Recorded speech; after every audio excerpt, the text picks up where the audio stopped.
천지를 만드시는 아버지를 영광하며 그 외아들 우리 주 예수 그리스도를 믿사오니 이는 성령으로 잉태하사 동정녀 마리아에게서 나시고 본디오 빌라도에게 고난을 받으사 십자가에 못 박혀 죽으시고 장사한 지 사흘 만에 죽은 자 가운데서 다시 살아나시며 하늘에 오르사 전능하신 하나님 우편에 앉아 계시다가 저리로서 산자와 죽은 자를 심판하러 오시리라.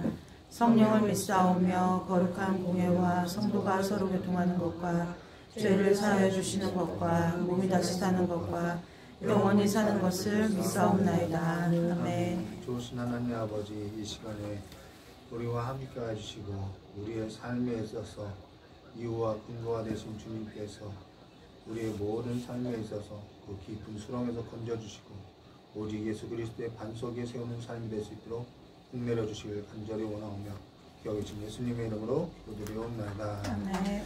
우리 찬송가 이 몸의 소망 무언가 함께 같이 불러야겠습니다. 찬송가 488장입니다.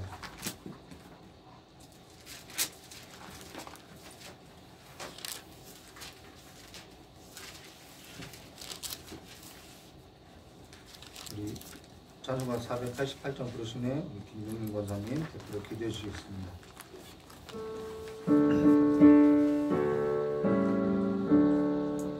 이 몸의 소망 무언가 우리 주 예수뿐일세. 우리 주 예수밖에는 믿으리 아주 없도다. 주 나의 반석이시니 그 위에 내가 서리라. 그 위에 내가 서리라. 무섭게 바람 부는 밤 물결이 높이 설렐 때 우리 주 계신 은혜에 소망에 낯을 주리라. 주 나의 반석이시니 그 위에 내가 서리라. 그 위에 내가 서리라.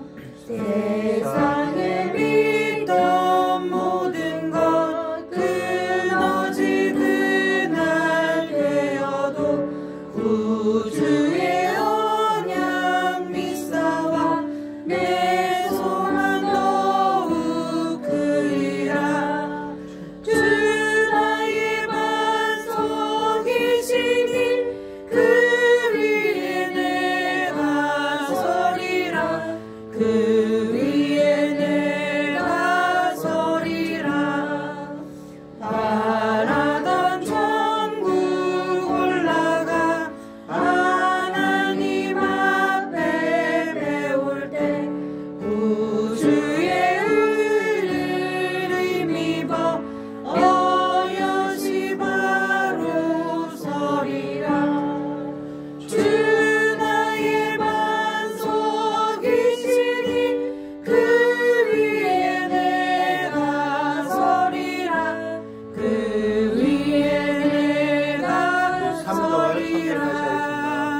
세상에 믿던 모든 것 끊어질 그날 되어도 주의 언약 믿사와 내 소망 더욱 크리라.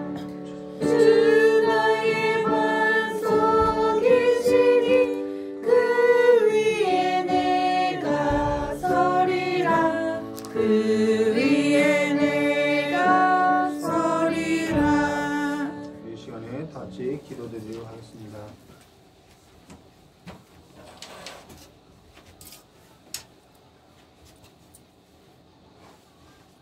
참 좋으신 하나님 아버지, 날마다 저희들을 지키시고 인도하시는 하나님 아버지, 저희들 세상에 있다가 또한 오늘 주님 앞에 예배자로 인도하여 주시고 세워주심을 진실로 감사드리옵나이다. 아멘. 귀한 시간 마음 드리고 몸들여 주님께서 기뻐하시는 산 제물로 드리기를 원하오니 주님께서 기뻐 받으시는 귀한 예배가 되게 하여 주시기를 간절히 기도드려옵나이다. 귀하신 하나님 아버지, 날마다 부족함 없이 주시는 주님 앞에 저희들은 날마다 부족함으로 주님 앞에 모든 걸 드리지 못한 때도 있습니다. 아버지 하나님, 저희들의 부족함을 용서하여 주시고 또한 아버지 하나님, 위한 시간 다시금 주님 앞에 결단할 수 있는 귀한 믿음을 허락하여 주시기를 간절히 기도드렸고 원합나이다. 저희들 힘으로는 아무것도 할 수 없음을 믿으면서도 아버지 하나님, 세상을 바라볼 때에 실망하고 좌절하고 또한 아버지 하나님 속상할 때도 있습니다. 아버지 하나님, 그 모든 것들 다 우리 하나님께서 책임져 주시고 이루어 주실 줄 믿사오니 하나님 아버지, 저희들을 불쌍히 여겨 주시고 아버지 하나님, 일찍이 저희들의 믿음의 자녀로 삼아주신 하나님 아버지, 다시금 아버지 하나님, 이 나라의 민족들을 불쌍히 여겨 주시고 사랑하여 주셔서 이 민족이 다시금 믿음 안에서 일어설 수 있도록 귀한 은혜를 베풀어 주시옵소서. 세상 바라볼 때에 아버지 하나님, 정말로 긴 어둠의 터널을 지나고 있습니다. 저희들 아버지 하나님, 주님을 바라보고 주님 앞에 간구할 때에 아버지 하나님, 이 터널을 잘 아버지 하나님 극복하고 나갈 수 있는 저희들 되게 하여 주시고 모든 걸 주님께 맡기는 삶이 될 수 있도록 은혜를 더하여 주시기를 간절히 기도드렸고 남나이다. 저희들 세상에 살 때에도 우리 하나님께서 항상 살펴주시고 지켜주시는 하나님 아버지, 모든 걸 주님께 맡기고 살아갈 때에 아버지 하나님, 이 나라의 모든 근심들 우리 하나님께서 책임져 주실 줄 믿습니다. 버리지 않으실 줄 믿습니다. 다시금 저희들을 사랑하여 주시고 은혜 가운데 인도하여 주셔서 이 나라가 다시금 아버지 하나님 나라로 아버지 하나님 성장되게 하여 주시고 보온될 수 있는 귀한 은혜를 베풀어 주시옵소서. 오늘 또 주님께 예배드리는 아버지 하나님 모든 교회들을 함께 하여 주셔서 주님 앞에 벌어지던 그 기도가 아버지 하나님 어떤 기도가 되지 않게 하여 주시고 오직 아버지 하나님께서 들으시고 역사하여 주실 줄 믿습니다. 하나님 아버지, 또한 저희 교회 또한 아버지 하나님 온 교인들이 한 마음으로 주님께 예배 드리오니 아버지여, 이 전을 통하여 아버지 하나님 많은 영혼들이 아버지 하나님 귀한 아버지 하나님 은혜의 삶을 살아갈 수 있도록 은혜를 더하여 주시옵소서. 오늘도 아버지 하나님, 주님께서 사랑하시는 귀한 종 목사님을 세우셨사옵나이다. 아버지 하나님, 준비하고 예배한 말씀 전할 때에 오직 아버지 하나님 말씀만이 선포되게 하여 주시고 그 말씀으로 인하여 저희들 심령이 차고 넘칠 수 있게 도와주시기를 간절히 기도드렸고 남나이다. 또한 아버지 하나님, 목사님 영육간에 강건함을 허락하여 주시고 또한 아버지 하나님, 주님 앞에 부족함 없이 날마다 아버지 하나님 앞에 드리고 바쳐지는 귀한 심령으로 날마다 도와여 주시기를 간절히 기도드렸고 남나이다. 저희들 아버지 하나님 가정들을 우리 하나님께서 항상 보살펴 주셔서 믿음 안에서 승리할 수 있는 귀한 삶들을 살아갈 수 있도록 은혜를 더하여 주시기를 원합나이다.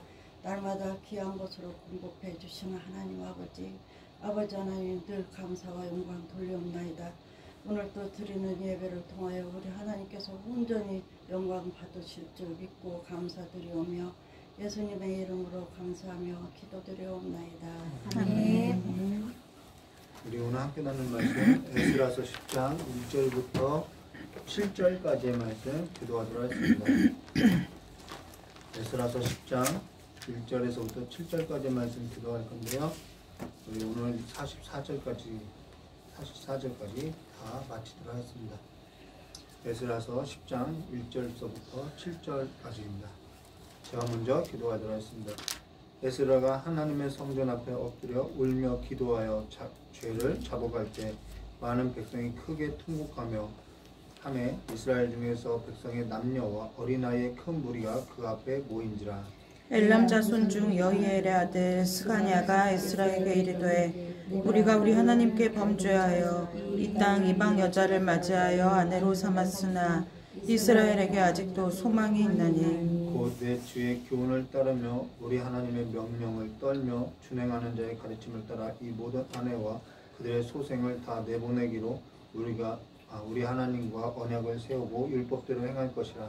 이는 당신이 주장할 일이니 일어나소서 우리가 도우리니 힘써 행하소서 하니라. 이에 에스라가 일어나 제사장들과 레위 사람들과 온 이스라엘에게 이 말대로 행하게 맹세하게 하며 우리가 맹세하는지라. 이에 에스라가 하나님의 성전 앞에서 일어나 엘리야십의 아들 여호하난의 방으로 들어가니라.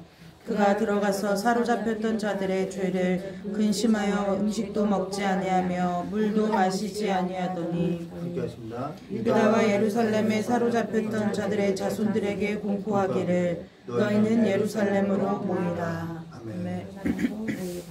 오늘 에스라서 10장 1절부터 44절 말씀 가지고요. 우리가 도우리는 힘써 행하소서라는 제목으로 우리 함께 나누도록 하겠습니다.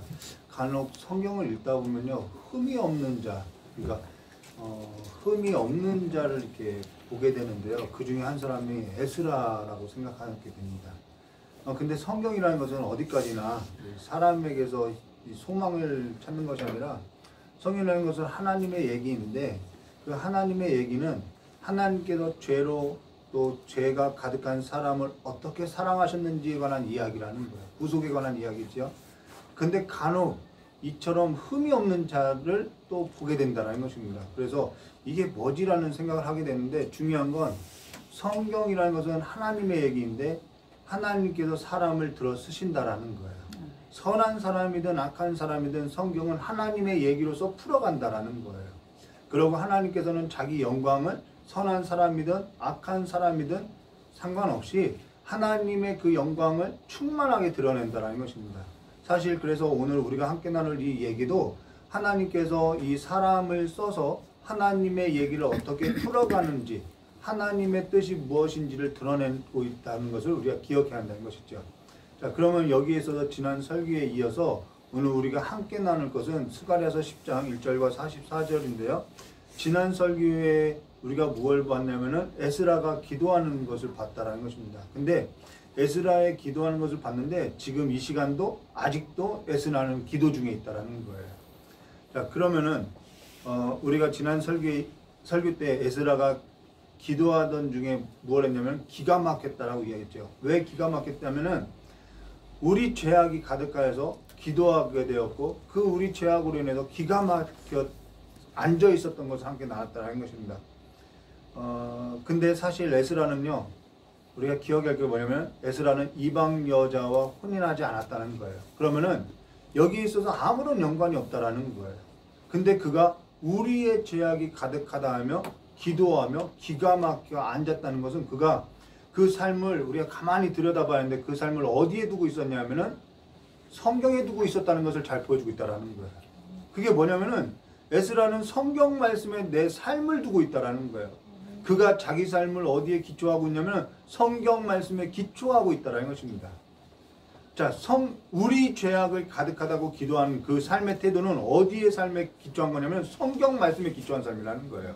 그래서 에스라 9장 말씀에 보면은 성경을 연구하고 우리 에스라에서 보았던 것처럼 성경을 연구하고 성경을 준행하며 성경을 가르치는 자로서 내가 결단했다라는 것입니다. 성경을 보니까 성경에 있어서 자기 삶을 두고 또 성경을 보니까 성경에 있어 자기 삶을 두고 나니까 이게 저 사람이 잘못이 아니라 저건 저 사람의 잘못이야 그런 정죄가 아니라 우리의 죄악이 보이더라는 거예요. 성경에 기초한 삶은요 우리의 죄악이 보인다는 것입니다. 저 사람하고 나를 갈라서게 하는 것이 아니라 우리의 죄악이 보이는 거예요. 이건 성경의 가치관인데요. 이건 굉장히 중요한 인식이라는 것입니다. 사실 이건 성경 말씀에 기초한 신앙이 아니면 나올 수 없는 진정한 삶의 태도라는 거예요. 사실 성경이라는 것은 그 성경의 역할이라는 것은 우리의 죄악을 깨닫게 한다는 것이죠. 그리고 성경이라는 것은 그렇기 때문에 하나님의 자비에 있어서 이 성경은 계시하고 그로 인해서 죄인이 하나님을 바라보고 하나님의 은혜에 있어서 갈망하게 된다는 것입니다. 그게 성경이라는 거예요. 그래서 성경은 우리의 죄악을 깨닫게 하고 그로 인해서 우리의 죄악에 있어서는 하나님의 자비만을 바라보게 인도하는 것이 성경이라는 것이죠. 하나님의 자비라는 것은 무엇을 말하냐면요. 성막을 우리가 나눌 때에 쉬은 자라는 것을 보았죠. 쉬은 자, 은혜가 베풀어지는 자리다라는 뜻이죠. 하나님께서 하나님의 은혜가 베풀어지는 자리가 쉬은 자라는 거예요. 그것은 오늘날에 이르러서는 오직 십자가, 일찍 죽임당한 어린 양, 그 피로써 죄사함을 얻을 수밖에 없다라는 것을 보여주고 있다는 것이죠. 그러면서 성경이라는 것은 하나님께서 우리의 죄악을 어떻게 용서하시고 은혜를 베푸시고 우리를 사랑하셨는지 계시하는 책으로서 이 성경에 기초한 삶은요, 우리의 죄악이라는 것입니다. 저 사람의 죄악이 아니라는 거예요. 그래서 우리로 하여금 하나님께서 베푸신 그 은혜를 바라보게 하고 죄와 저주에 죽었던 우리의 삶을 살리고 또 그 안에서 하나님의 은혜 안에서 살게 한다는 것입니다. 그러면서 하나님께 은혜 받은 자라는 것은 하나님의 은혜 안에 거하여서 살게 된 자로서 남의 탓을 하고 살아가는 삶이 아니라 나와 저 사람을 분리하고 갈라서게 하는 삶이 아니라 우리의 죄악으로서 끌어안고 보는 눈이 있다는 것이죠. 이건 죄를 짓고 죄를 끌어안고 산다는 것이 아니라 우리의 죄악으로 품고 끌어안고 하나님 앞에 은혜를 구하는 삶의 태도로 나간다는 것입니다. 그러면 지난 설교에 이어서 이 에스라죠. 계속 스가랴인데요. 에스라에서 보면은 지난 설교에 이어서 에스라서 10장 1절 말씀입니다. 에스라가 하나님의 성전 앞에 엎드려 울며 기도하여 죄를 자복할 때, 여기서 죄를 자복할 때라는 것은 언약을 어겼다는 거예요. 그 언약은 우리도 앞서 봤던 거죠. 신명기의 율법이죠. 많은 백성이 크게 통곡하여 이스라엘 중에서 백성이 남녀와 어린아이의 큰 무리가 그 앞에 모인지라. 여러분 어린아이까지 회개하는 걸 볼 수 있죠. 어린아이도 성령 받을 수 있다는 거예요. 여기 에스라가 하나님 성전 앞에 엎드려 울며 기도하여 뭐랬냐면 죄를 자복했다는 것입니다. 근데 울며 기도했다는 것은 통곡했다는 건데, 근데 사실 에스라가 이방 여자와 혼인을 했느냐? 혼인하지 않았다라는 거예요. 이거는 그냥 저들의 죄라고 볼 수 있다라는 거예요. 근데 이 에스라는 성경에 기초한 삶이 있기 때문에 이것이 저들의 죄가 아니라 우리의 죄라는 거예요. 사실 에스라는요, 이방 여자와 혼인하지 않았고요, 울며 기도하고 죄를 자복할 만한 일이 전혀 없다라는 거예요. 잘못이 없는데 무슨 울면서 기도하면서 죄를 자복하냐는 거예요. 우리가 이걸 생각해야 하는 거예요. 에스라는 이방 여인과 혼인한 것도 아니고 잘못한 것도 없는데 무슨 그 일에서도 울면서 자복하면서 기도할 수 있냐는 것이죠. 우리는 내가 잘못한 것이 없으면 울며 기도하지 않는다는 것이죠. 이건 어떠한 걸 말해주냐면요, 하나님께서 지금 에스라의 그 삶 가운데 하나님의 그 심정을 쏟아부었기 때문에 울 수밖에 없는 거예요. 그래서 이 에스라의 태도는요, 하나님의 심정이라는 것이죠. 하나님께서 볼 때 지금 이 민족을 향한 하나님의 통곡, 하나님의 심정이 있다는 것을 에스라 이 사람을 통해서 지금 보게 하고 경험하게 하고 있다는 것입니다. 그래서 에스라가 울며 기도한 것은 지금 이스라엘 백성 가운데 있는 그 죄악으로 인해서 하나님이 그만큼 마음이 상해했다는 것을 나타내고 있다는 거예요. 그러고 나서 그래서 에스라의 삶은 말씀이라고밖에는 말할 수 없죠. 자, 그러고 나서 많은 백성이 크게 통곡하며 이스라엘 중에 백성의 남녀와 어린아이의 큰 무리가 그 앞에 모인지라. 여기 어린아이까지 나와서 통곡하고 있다는 거예요. 우리 어렸을 때 부흥회하면은 자주 이런 모습을 볼 수 있었던 거죠. 근데 사실 하나님께서 부흥할 때는 한 사람의 기도로 시작하는데요, 이 한 사람의 기도는요, 반드시 성경에 있어서 깨어있는 그 한 사람의 기도로서 시작한다라는 거예요. 그러면서 부흥의 역사를 보게 되면은 크게 두 가지로 나타나는데 거기에는 반드시 기도가 있다는 거예요. 기도가 있다는 것이죠. 그리고 그 기도를 통한 어떤 회개에 합당한 열매들이 나타난다는 것입니다. 그리고 또 하나는 성경에 기초한 부흥이 있다는 것입니다. 항상 성경이 있다는 거예요, 부흥에는. 근데 오늘의 부흥이라고 하면은, 나 은혜 받았다고 하면은 대부분 은사나 군중이 많아지는 것이 부흥이라고 한다는 거예요. 근데 성경에서 말하는 것은 성경에 기초에 둔 강력한 변화를 부흥이라고 한다는 것입니다. 거기에는 기도가 있어야 한다는 것이죠. 그로 인해서 삶에서도 변화가 일어나게 되는 거예요. 어떠한 자기적이고 인위적이고 어떠한 막 이렇게 뭔가 사람의 행위적인 것이 아니라 하나님의 영이 이끌어가는 그 삶의 형태가 있다는 것이지요. 근데 여기 이들이 모여서 어린아이까지 하나님 앞에 통곡할 때 여기서 한 사람이 이렇게 일어나는데 이 사람을 좀 주목할 필요가 있다는 것입니다. 2절 말씀 보도록 하겠습니다. 엘람 자손 중 여히엘의 아들 스가냐, 이 스가냐라는 사람을 우리가 좀 이 성경에서 이 에스라를 마무리하면서 주목할 필요가 있다는 것입니다. 스가냐가 에스라에게 이르되 우리가 우리 하나님께 범죄하여, 자, 범죄했던 사실이 뭐냐면 이 땅 이방 여자를 맞이하여 아내를 삼았으니 이게 범죄라는 거예요. 그런데 이것이 그냥 이방 여자와 혼인했다는 것을 의미하는 것이 아니라 하나님의 율법, 그 신명기를 어겼다는, 하나님의 언약을 어겼다는 것, 그것이 범죄인 거죠. 그러고 나서 아내로 삼았으니 이스라엘에게 아직도 소망이 있나이다 라는 거예요. 근데 이 문장이 이상하죠. 이게 문장이 맞는 문장이냐는 거예요. 죄를 범했으니 우리가 죽어 마땅합니다 라고 하는 것이 옳은 문장인데 이거 앞뒤 문장 자체가 잘못되어 있다는 거예요. 근데 여기 스가냐에 있어서 우리가 주목할 필요가 있는데 그게 뭐냐면은 그가 에스라에게 뭐라고 했냐면은 우리가 우리 하나님께 범죄하여, 자, 범죄를 깨달은 거예요. 내 범죄가 뭔지 깨달은 거예요.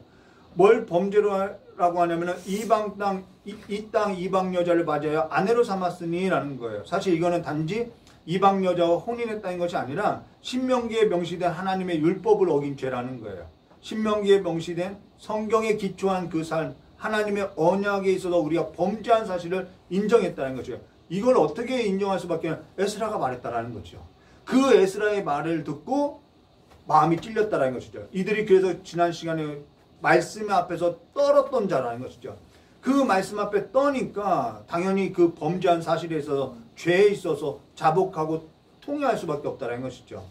앞서 언급한 것처럼 성경에 기초해서 우리 죄악을 깨닫겠다라는 것입니다. 성경은요, 우리의 죄악을 깨닫게 한다는 거예요. 그리고 하나님 앞에 모여서 이 범죄한 사실에 있어서 통곡하게 해야 된다는 것이죠. 근데 여기 뭐라고 하냐면은 희한하죠. 아직도 소망이 있다라는 거예요. 뭔 소망이 있냐는 거예요. 오늘 우리가 어떠하든요, 이걸 알아야 한다는 것입니다. 아직도 소망이 있다는 것을 우리가 보아야 한다는 거예요. 근데 아직도 소망이 있다는 것은 뭘 말하면 성경에 기초한 진단이 없을 때는요, 우리는 소망을 볼 수 없다는 거예요. 아직도 소망이 있나니라는 이 고백은 문장이 맞지 않지만은 이거는 성경에 있어서 기초한 진단이 있을 때 아직도 소망이 있다는 거예요. 우리가 환경으로부터 아니면 내 상태로 인해서 나를 진단할 때는 우리는 소망을 볼 수 없다는 거예요. 제 아내에게 어제 이런 얘기를 좀 나눴어요. 학창시절이 끝나고 나서 20대가 되었을 때 반드시 위기가 오게 되었는데 위기가 와요. 그게 뭐냐면 대학 진학에 있어서 불합격 소식을 들었을 때 사실 뭘 해야 할지 막막하더라는 거예요. 대학만 보고 살아왔는데 그 대학의 불합격 소식 앞에서 나는 이제 어떻게 하지? 너무나도 불안하더라는 것이죠. 이제 무엇을 하고 살아야지? 그러면은 그 대학 진학하고 나면 끝나느냐? 아니요. 그것이 끝이 아니에요. 졸업하고 나면 또 취업에 있어서 내가 뭘 하고 살아야 하는지 이 불안의 연속이 계속된다는 것입니다. 내가 뭘 하고 길이 보이지 않는다라는 거예요. 그때 저희 아내에게 그러한 상황 가운데 있었던 저의 모습을 옆에서 저희 아내는 지켜보았죠. 그러다가 위기가 지나는 것 같으면은 대학의 진학의 문제며 취업의 문제가 좀 지나는 것 같으면은 내 삶 가운데 숨 쉴 틈이 있으면은 아무 일이 없는 것 같이 되면은 또 지낸다라는 거예요. 그냥 지내는 거예요. 하나님께서 깨닫게 하려고 했으나 깨닫지 못하고 그냥 또 지나간다라는 거예요. 근데 어쩌지 무엇을 해야 하지? 늘 그 불안한 그 흔들림 가운데 있다라는 것이죠. 그래서 어제 제 아내에게 당신은 그 시기에 어떻게 했느냐 했더니 제가 충격을 받았다는 것입니다. 그때 나는 하나님의 성경 말씀을 붙들었지 내게 능력 주신 자 안에서 내가 모든 것을 할 수 있습니다 하면서 그 불안한 요소들을 이겨나면서 그 역경을 뚫고 지나갔다는 것입니다. 근데 그때 생각했던 것이 깨닫게 된 것이 뭐냐면 나는 그때 붙들었던 말씀이 없었다라는 거예요. 그 시기에 붙들었던 말씀이 없었다라는 거예요. 그러니까 환경이 지나가면은 괜찮아졌지. 근데 안전하지 않는 거예요. 그러니까 환경이 바뀌면은 아무 일이 없으면 또 지나가고 내 안에 어떤 안전장치 없이 살아가더라는 거예요. 내 안에 성경이 있는 자, 붙들 수 있는 성경이 있는 자는 위기 가운데 아직도 소망이 있나니 이 삶이 있다라는 것이죠. 소망을 본다라는 거예요. 근데 그와 같이 내 안에 성경 붙들어지는 이 성경 말씀이 없으면요, 환경이 해결되면은 다 된 줄 알고 있다라는 거예요. 근데 그 환경은요, 또 오게 되어 있다라는 것이죠. 환경이 아니라 성경의 말씀이 내 안에 넘칠 때 그 환경을 뚫어낼 수 있다는 것입니다. 사도 바울이 로마로 향할 때 폭풍 가운데 모든 것이 다 파손돼서 모든 것을 다 잃어버렸을 때 사람들이 이제는 구원에 마저도 소망이 없다고 할 때 이 사도 바울이 뭐라면 나는 내게 말씀하신 하나님이 그대로 될 줄 믿는다라고 한다는 거예요. 그게 소망이라는 거예요. 이 스가냐가 보았던 아직도 소망이 있다는 것은요, 그 안에 말씀이 있기 때문에 소망을 봤다라는 것입니다. 우리 안에 이것이 너무나도 중요하다라는 거예요. 지금 꾸며낸 이야기가 아니라 내 삶을 통틀어서 보니까 이것이 보이더라는 것이죠. 그래서 저희 딸 아내도 이런 말을 했어요. 성경이 없으면 너가 1등해도 흔들릴 거라. 저희 딸 아내도 성경이 없게 되면요 반드시 흔들리는 날이 온다라는 거예요. 안전하지 않게 된다라는 거예요. 여기 스가냐가 범죄한 사실을 인정해요. 범죄했다라는 거예요. 언약을 어겼어요. 불안정하죠. 하나님께 떠난 삶에 있어서 당연히 불안할 수밖에 없죠. 안전하지 않죠. 근데 그가 이스라엘에게 아직도 소망이 있나니라는 것은 그 삶에 있어서 어디에 뿌리를 두고 있느냐면은 에스라가 들려줬던 그 말씀에 붙들렸다라는 것입니다. 그래서 성경, 그가 붙들고 있는 그 성경이 있다는 것은요, 내가 아직도 소망이 있다는 것은 내 안에 강력한 하나님의 말씀이 있다는 것을 가장 강력한 증거의 말씀이 된다는 거예요. 강하고 담대하라. 그 성경 구절 한 구절만 알고 믿었어도요, 우리는 그렇게 무너지지 않는다라는 것이죠. 소망을 본다라는 거예요. 그래서 저희 청년의 사업장 가서도 저의 얼굴을 비치려고 가는 것이 아니라 말씀을 들려주기 위해서 가고 있다는 것이죠. 자, 그러면서 우리 3절 말씀부터 했습니다. 곧 내 주의, 그래서 이 스가냐의 그 태도가 보면 여기에 나오는 거예요. 그의 삶에서 말씀이 있는 게 나오죠. 내 주의 교훈을 따르며 우리 하나님의 명령에 떨며 이는 그 말씀에 떨었다라는 것이죠. 준행하는 자의 가르침을 따라. 자, 그러고 나서요, 이 모든 아내와 그들의 소생을, 여러분 말씀이 있으니까 단호하게 결단할 수 있는 거예요. 그들의 소생은 자녀를 말해야 다 내보내기로 결정했다라는 거예요. 우리 하나님과 언약을 세우고 율법대로 행할 것이라고, 우리가 다시 하나님 언약 앞에 서겠다고 나갔다는 거예요. 이게 말씀이 없이 될 수 있는 일이 아니라는 것이죠. 이게 소망이라는 거예요. 여기 그가 뭐라면 내 주의 교훈을 따르며 우리 하나님의 명령을 떨며 준행하는 자의 가르침을 따라. 이들은 앞서 성경에 있어서 떨었던 자라는 것이죠. 성경에 있어서 떨었던 자로서 성경을 배척했던 자는 아니라는 것입니다. 여기서 결단이 나오는 거예요. 성경에 붙들린 자. 그러고 나서 뭐라고 하냐면 이 모든 아내와 그들의 소생을 다 내보내기로 우리 하나님과 언약을 세우고 율법대로 행할 것이라 라고 결단한다는 것입니다. 왜 우리가 결단이 없느냐? 내 안에 말씀이 약한 거예요. 성경에 기초한 삶에 있어서 약하다는 것입니다. 물론 이것이 너무나도 가혹한 개혁이라고 말할 수 있죠. 그런데 개혁은요, 가혹할 수밖에 없어요. 가혹할 수밖에 없어요. 복음서에도 나오고 있죠. 손을 잘라버리라, 눈을 빼버리라. 개혁은요, 가혹한 거라는 것입니다. 근데 성경에 붙들린 자라는 것은 그 가혹한 개혁에 있어서 따른다라는 것이죠. 그렇지 않고서는 변화는 있을 수 없다라는 거예요.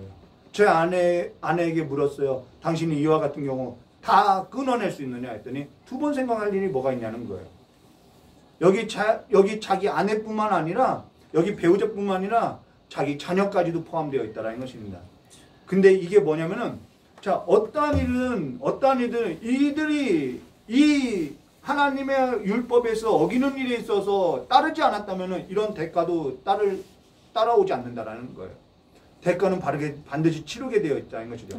잘라내지 않으면요, 대가는 반드시 치르게 되어 있다는 것입니다. 개혁이라는 것이 그래요. 눈이 범죄하면 눈을 빼야 하고요. 손이 범죄하면 손을 떼야 하는 거고요. 할례도 마찬가지로 할례도 끊어내고 잘라내야 하는 일이라는 것이죠. 저희 아내도 아는 걸로서 저 역시 운전을 하면은, 물론 저는 대중가요를 좋아하지 않았어요. 근데 운전을 하면은 어느 순간부터 대중가요를 듣고 막 이렇게 과시하면서 운전했다라는 것입니다. 내가 성공했구나. 저희 아내가 찬송가를 틀어놓으면 싫어했어요. 막 불경 소리와 같이 아주 싫어했어요. 근데 성경에 붙들리니까 하나님께 소망을 두지 않고 살았다는 것이 얼마나 죄인지를 깨닫고 나니까 하나님께로 돌이키기로 결단했다는 것입니다. 그러니까 어떻게 해요? 잘라내야 하는 거죠.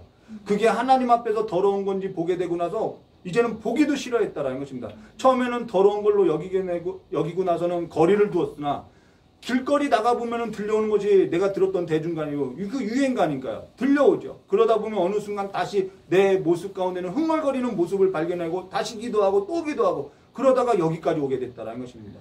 저의 삶에 있어서 아무런 영향력을 이제는 주지 않지요. 뭐 볼 생각도 없고요. 저의 삶 자체가 이제는 그냥 하나님의 은혜만 구하는 삶이 됐죠. 그러면은 제가 뭐 죄를 범하지 않고 사느냐 그 얘기가 아니라 하나님의 은혜 없이는 살 수 없는 자라는 것을 찾게 됐다라는 것입니다. 세상 일에 있어서 눈이 돌아가지 않는 거예요. 근데 여기 이들이 뭐라고 하냐면은 이 모든 아내와 그들의 소생을 다 내보내기로 우리 하나님과 언약을 세우고 율법대로 행할 것이라 라고 아주 단호하게 결단하고 강력한 변화로 이끌고 가더라는 거예요. 이러한 삶이 우리의 삶 가운데 있다라는 것이죠. 자, 그러면은 하나님께서 어째서 우리의 삶 가운데 그런 것을 놔두지 않고 막 이렇게 집요하게 징벌하고 왜 진멸하라고 하고 우리를 징계하느냐? 왜 곁에 두지도 못하게 하느냐? 왜 이렇게 정교하게 막 집요하게 이렇게 잘라내라 할례를 명령하는 것처럼 피를 보지 않고서는 막 꼭 피를 보게 만드냐는 거예요. 우리는 여기에 있어서 좀 결론에 가서 보겠고요. 사실 여기 이 스가냐와 같은 사람은요, 사실 목회자도 따라갈 수 없는 사람이라는 거예요. 그래서 신앙이라는 것은 직분에 있지 않아요. 하나님 앞에 있다라는 것입니다.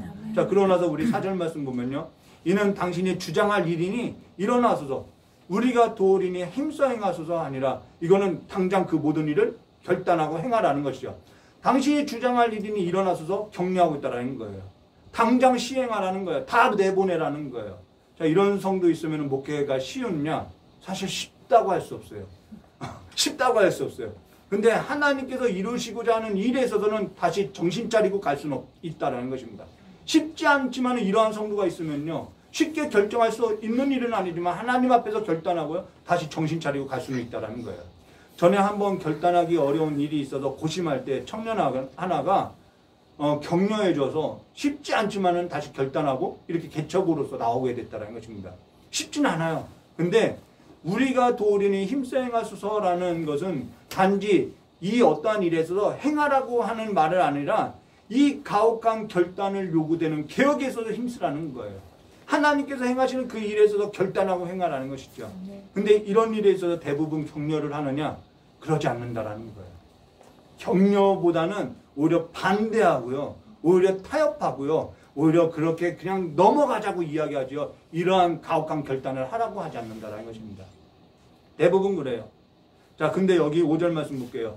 이에 에스라가 일어나 제사장들과 레위 사람들과 온 이스라엘에게 이 말대로 하기를 맹세시켰어요. 맹세하게 하고 맹세하게 하며 무리가 맹세하는 자. 자, 이제 맹세까지 했어요. 근데 우리가 앞서서 질문했던 것처럼 왜 이렇게 하나님은 그러면은 이렇게 집요하게 징계를 하면서까지도 이렇게 찬란하게 하고 왜 이렇게 아말렉을 막 진멸하라고 하냐는 거예요. 남김없이 진멸하라고 하냐는 이럴 필요까지 있느냐는 것이죠. 여기에 있어서 우리 성경 한 구절을 찾아보도록 하겠습니다. 왜 이렇게 하는지 아모스서 3장 1절과 4절에 잘 드러나고 있다는 것입니다. 우리가 언제 한번 아모스서를 해야 하는데요. 이스라엘 자손들아, 이게 신명기 율법이에요. 이스라엘 자손들아, 이 시작은 신명기 율법이에요.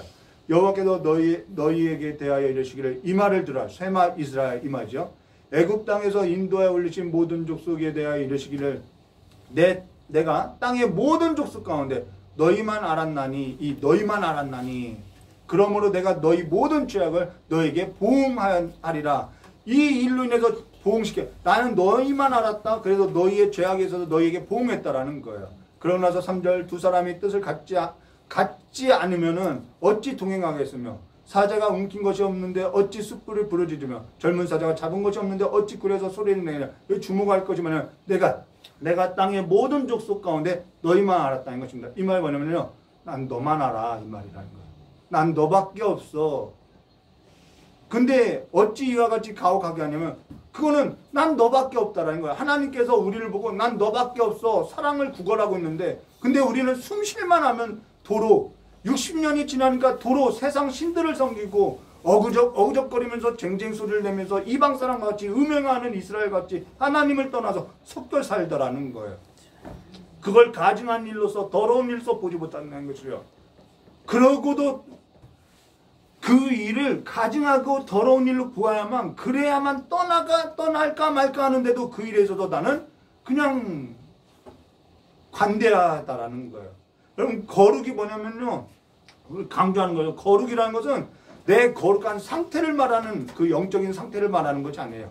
내가 거룩하니 너희도 거룩하라는 것은 영적인 상태, 영성을 말하는 것이나 난 너밖에 없어. 그러니까 너도 나를 사랑해줘. 이 얘기라는 거예요.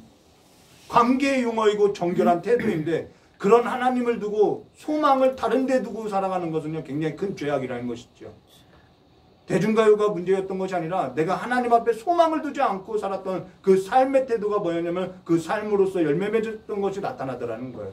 세상에 소망을 둔 삶의 태도 중에 하나였더라는 것이죠. 의존하고 사는 거예요. 술을 의존하고 담배에 의존했고 내가 노래에 의존하고 내가 계속 기분 나쁜 일이 있으면 하나님을 찾는 것이 아니라 세상을 찾아가고 네, 뭐 게임을 찾아가고 그러면서 내 스트레스를 풀고 우리가 어디에 소망을 두냐는 거예요. 그것이 내 안에 말씀이 없다라는 거예요. 그걸 이루지 못하게 될까봐 어떠한 일이 이루지 못하면은 내가 어떻게 살아야 하는지 불안해하고 이 삶은 반석에 둔 삶이 아니라 모래 위에 세운 집과 같다라는 것이죠. 여기 장로님이 소천했는데요. 야구, 가요 뭐 가혹하게만큼 결단을 하지 못했다라는 거예요. 그러면서 저희 아내에게 이런 얘기를 했어요. 이 땅에서는 하나님의 나라를 볼 수 없을 것 같아 라고 이야기했어요. 기도하던 중에 그 이야기를 이야기했어요. 장로님께서 소원하고 있는 그 일에 있어서는 보지 못하고 갈 수 있어 라고 이야기했어요. 그리고 장로님께서 소원하는 일에 있어서 실질적으로 보지 못하고 하나님의 품에 안겼죠. 안타까운 마음이었어요. 6년 동안 기도했다라는 것입니다. 근데 6년 동안 기도했는데 하나님께서 저에게 언제까지 그 기도할래? 라고 해서 기도를 중단했다라는 것입니다. 근데 여기에서 뭐라고 하느냐, 이들이 모여서 통곡하고 결단하고 맹세까지 했어요. 이제는 다 된 거예요. 이제는 다 된 거예요. 이들이 힘써 그 일도 행하겠다고 이야기한 거예요. 결단했죠. 뭐 다 하겠다는 거예요. 근데요, 이제 남은 것은요 하기만 하면 돼요. 아, 우리 함께 합시다. 다 된 일이에요. 근데 6절과 7절에 어떻게 하냐면은 이게 중요해요. 에스라의 태도를 볼게요.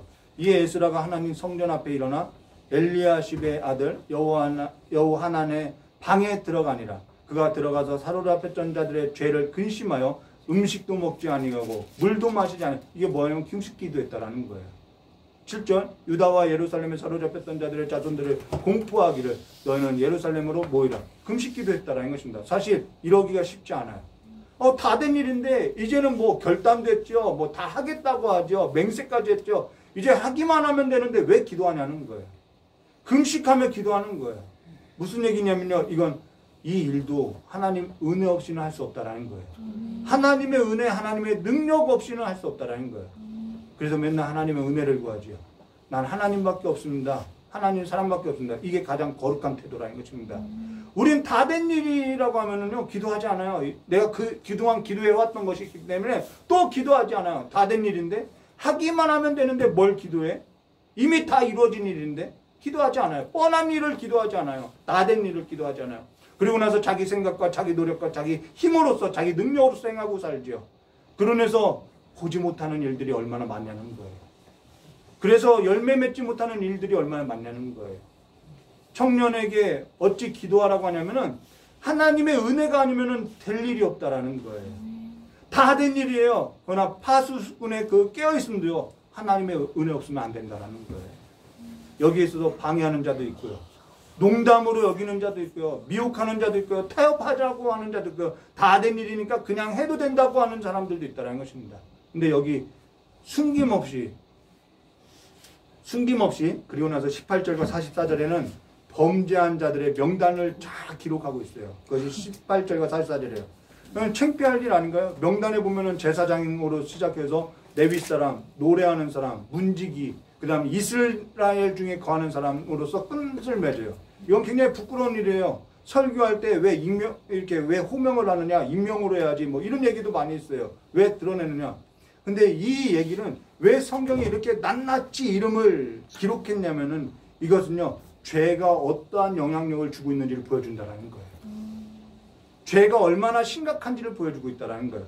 제사장으로부터 시작한 그 죄의 영향력이 죄가 누룩같이 영향력을 있고 퍼져나가는 것처럼 레위 사람에게, 문지기에게, 이스라엘 중에게 퍼져나가고 있는 그 죄의 영향력을 보여준다는 것입니다. 설교 중에도 간혹 이름을 호명하는 것은 면박 주고자 하는 것이 아니라 그 삶에 있어서 영향력이 어떠한지, 죄의 영향력이 어떠한지를 나타내 보이는 거예요. 공동체 안에서. 오늘 우리가 에스라서를 마치게 되면서 다시 한번 우리의 삶을 하나님께 소망을 두고요. 아직도 하나님 앞에서 소망이 있다는 것을 우리가 기억하고 하나님 앞에, 하나님 안에 안전하다는 것을 기억하고 하나님의 말씀 앞에 삶을 살아내시기를 주님의 이름으로 축원합니다. 아멘. 다 같이 기도하도록 하겠습니다. 참으로 고맙고 감사하신 하나님 아버지, 하나님의 말씀이 아니고서는 우리는 하나님의 말씀을 떠나서는 우리는 아무것도 할 수 없사오니 하나님의 말씀으로써 우리를 깨닫게 해주시고 가르쳐 주시고, 그래서 하나님 앞에 진리 앞에 서는 삶으로써 날마다 하나님 앞에서 믿음의 선 삶으로써 우리의 삶이 흔들리는 그러한 삶이 아니라 반석 위에 세운 삶과 같이 날마다 주님을 붙드는 삶이 될 수 있도록, 하나님의 은혜 없이는 살 수 없는 그 고백, 그 하나님의 거룩한 자들로서의 삶을 살아갈 수 있도록 복을 내려주시길 간절히 원하오며 기억하신 예수님의 이름으로 기도드리옵나이다. 우리 찬송가 544장 부르신 후에 드려진 예물 위에 우리 이경규 목사님 나오셔서 기도해 주시고 광고와 축도로서 예배를 마치도록 하겠습니다. 찬송가 544장입니다.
삶에 있어 결단 한 주간이 되시기를 주님의 이름으로 축복합니다.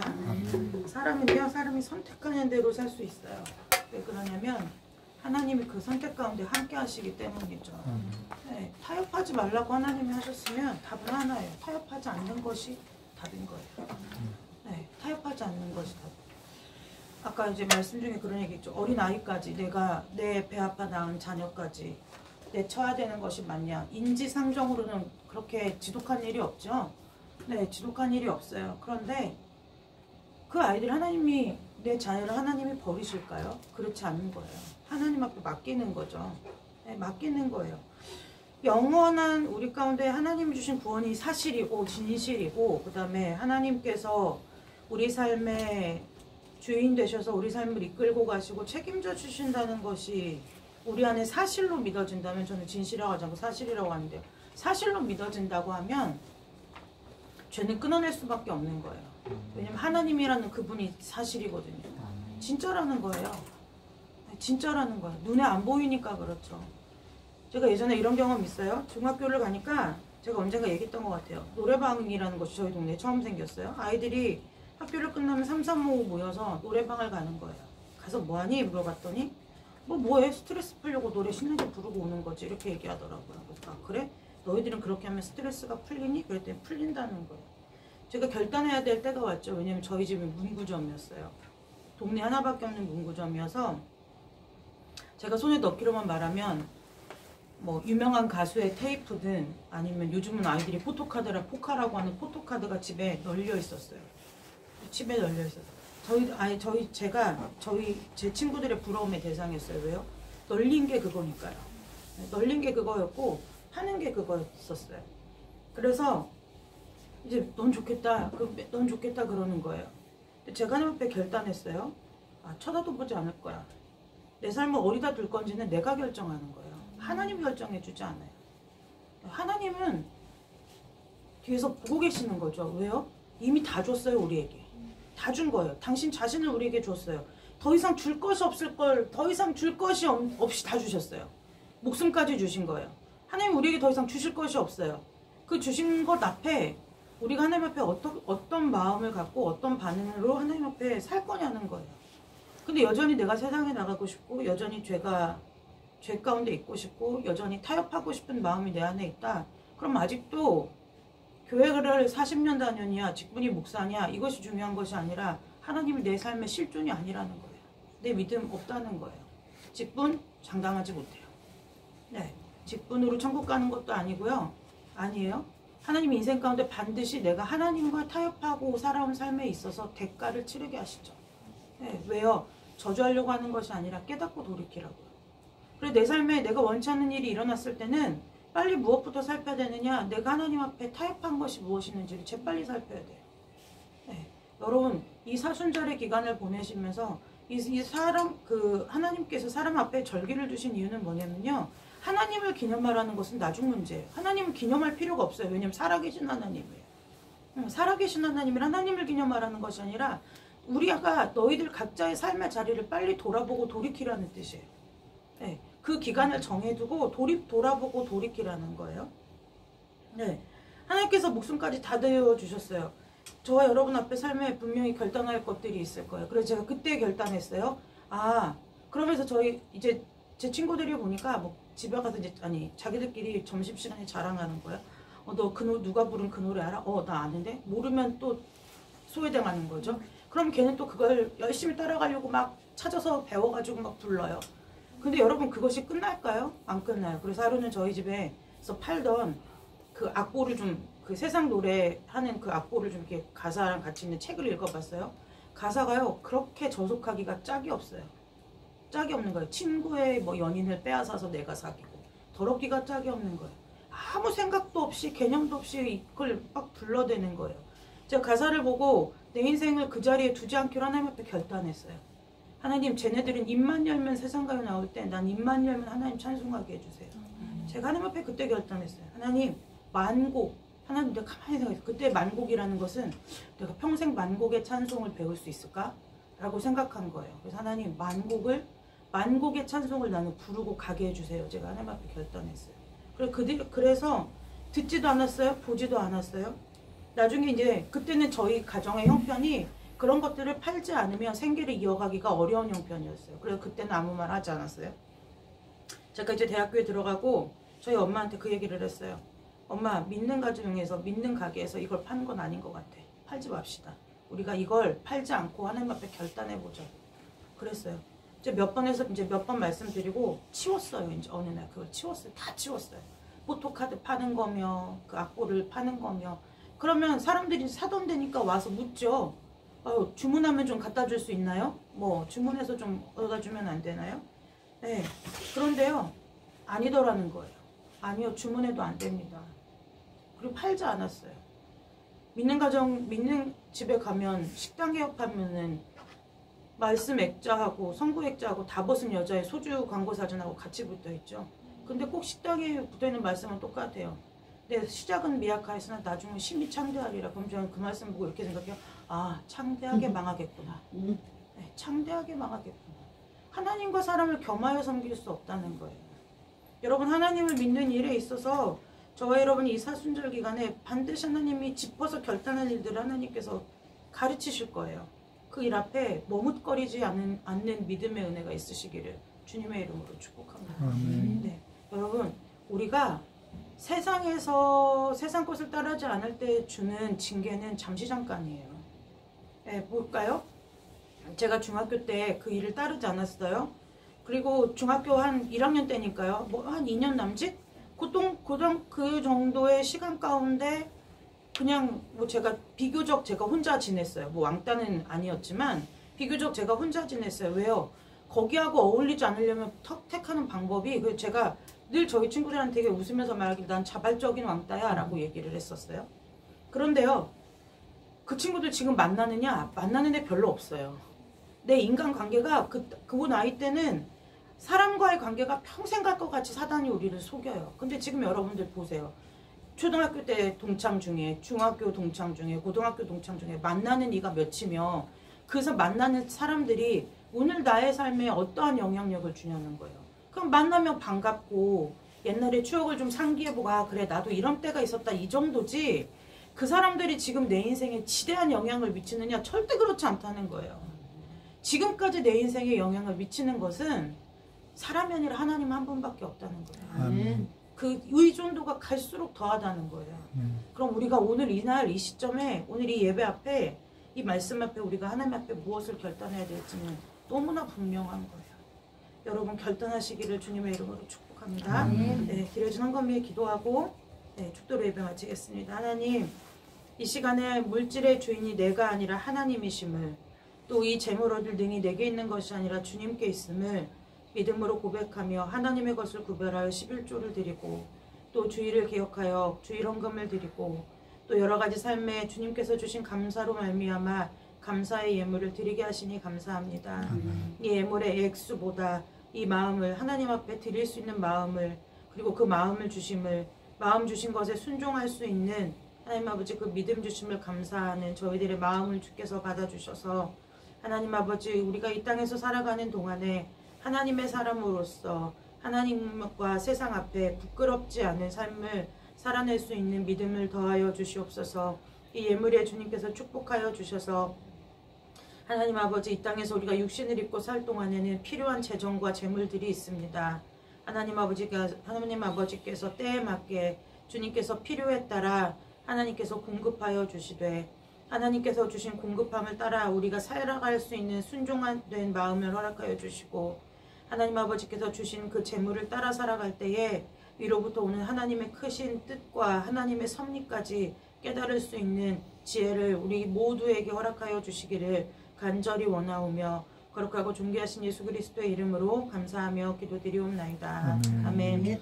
이제는 우리 주 예수 그리스도의 은혜와 하나님 아버지의 넓고 크신 사랑과 성령 하나님의 내주 감화 감동 교통하심의 역사가 오늘 주일을 기억하여 하나님 앞에 나와 예배를 드리고 다시 한번 하나님의 말씀 따라 내 삶을 결단하기로 작정한 우리 귀한 성도들의 마음과 심령과 머리 위에, 가정 위에, 자녀와 자손들 위에, 또 아직도 분열되고 서로가 서로를 대적하는 이 나라와 이 민족 가운데 아버지 그 세상의 시류에 따라 아버지 물들어간 죄악된 이 교회들 위에, 하나님 아버지 또한 하나님의 복음을 들고 나간 선교지 위에, 선교사님들 위에, 그 자녀와 가정과 사역 위에 이제로부터 영원토록 함께 하시기를 간절히 축원하옵나이다. 아멘.